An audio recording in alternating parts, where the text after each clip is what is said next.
Udah siap? Yuk, berangkat.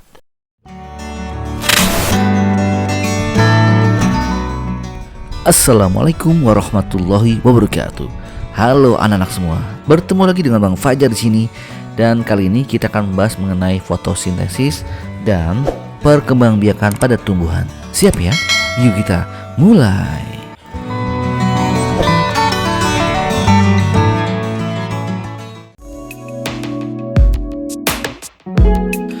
Setiap makhluk hidup memiliki cara berbeda-beda dalam proses pertumbuhannya, termasuk tumbuhan. Tumbuhan akan melakukan proses fotosintesis untuk membuat makanannya sendiri. Lalu apa itu fotosintesis? Menurut Kamus Besar Bahasa Indonesia, fotosintesis adalah pemanfaatan energi cahaya matahari oleh tumbuhan hijau untuk mengubah karbon dioksida dan air menjadi karbohidrat. Sedangkan menurut Kemendikbud, fotosintesis adalah proses pengubahan senyawa air atau H2O dan karbon dioksida atau CO2 dibantu oleh cahaya matahari yang diserap oleh klorofil sehingga menghasilkan glukosa atau karbohidrat. Glukosa atau karbohidrat dihasilkan selain digunakan untuk tumbuhan juga akan disimpan dalam bentuk buah atau makanan. Tidak hanya glukosa, dalam proses fotosintesis, tumbuhan juga menghasilkan oksigen yang ternyata sangat dibutuhkan oleh manusia dan hewan. Pertanyaannya, fotosintesis terjadi di mana? Ya benar, fotosintesis itu terjadi di daun, di mana daun itu mengandung yang namanya klorofil atau zat hijau daun. Dan tumbuhan itu menggunakan akar untuk menyerap air dari bawah tanah untuk membantu fotosintesis. Pada proses fotosintesis, karbon dioksida yang ada di udara masuk melalui stomata yang ada di daun. Lalu akar tumbuhan yang akan menyerap air dari dalam tanah dan mengirimnya ke daun.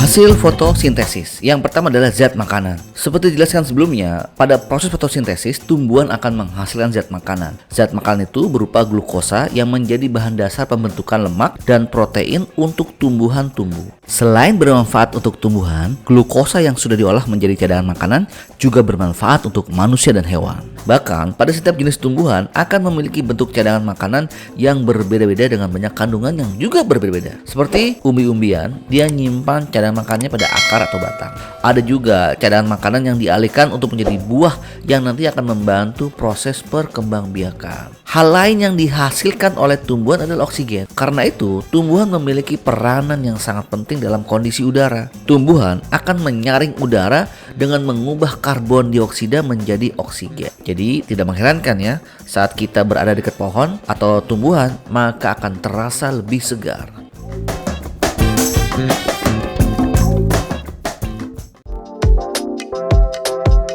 Sebagai makhluk hidup, tumbuhan juga mengalami perkembangbiakan untuk mempertahankan populasinya. Tumbuhan berkembang biak dengan dua cara, yaitu perkembangbiakan vegetatif dan perkembangbiakan generatif.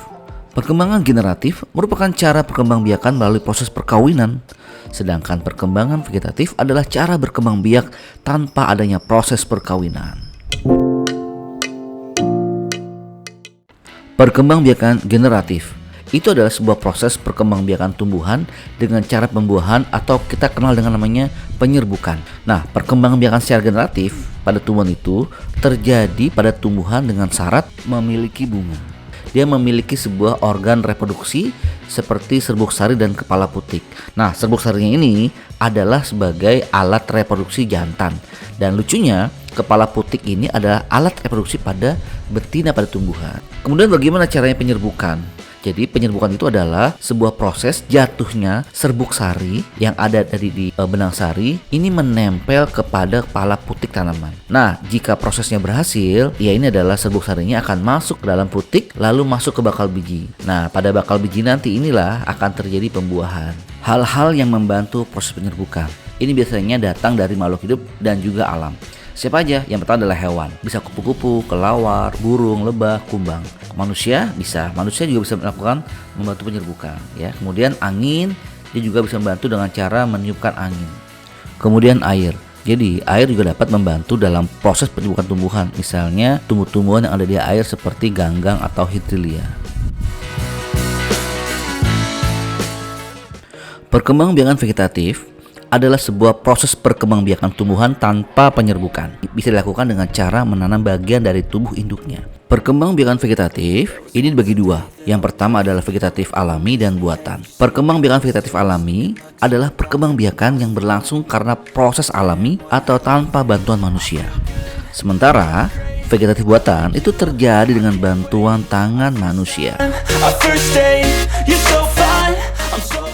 Kita bahas pertama adalah contoh vegetatif alami. Yang pertama adalah umbi lapis.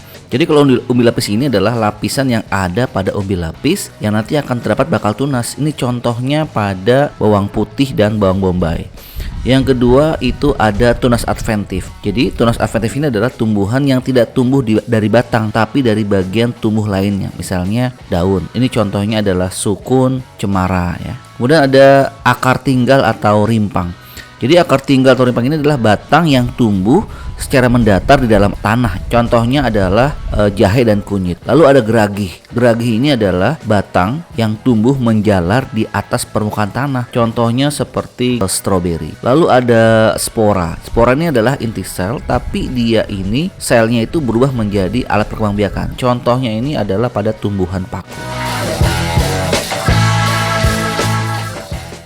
Berikutnya perkembangbiakan vegetatif buatan. Contohnya yang pertama adalah cangkok.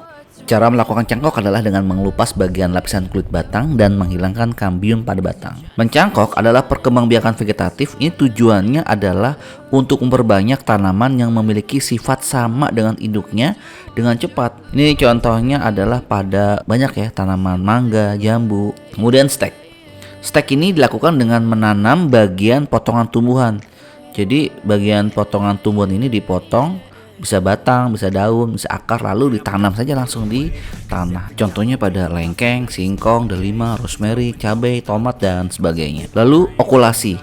Okulasi adalah mengembangbiakan tanaman dengan cara menempelkan potongan pucuk dari batang satu tanaman ke batang tanaman lain. Contoh tanaman yang diperbanyak dengan cara okulasi adalah kakao, karet, mangga, kelengkeng, alpukat, jeruk nipis, dan kamboja.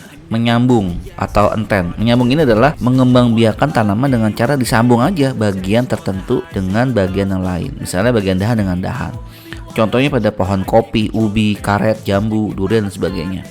Lalu merunduk. Merunduk merupakan salah satu cara perkembangbiakan vegetatif dengan cara memendam bagian ranting atau cabang tumbuhan ke dalam tanah. Ini contohnya pada tanaman alamanda. Tell me what's wrong and why you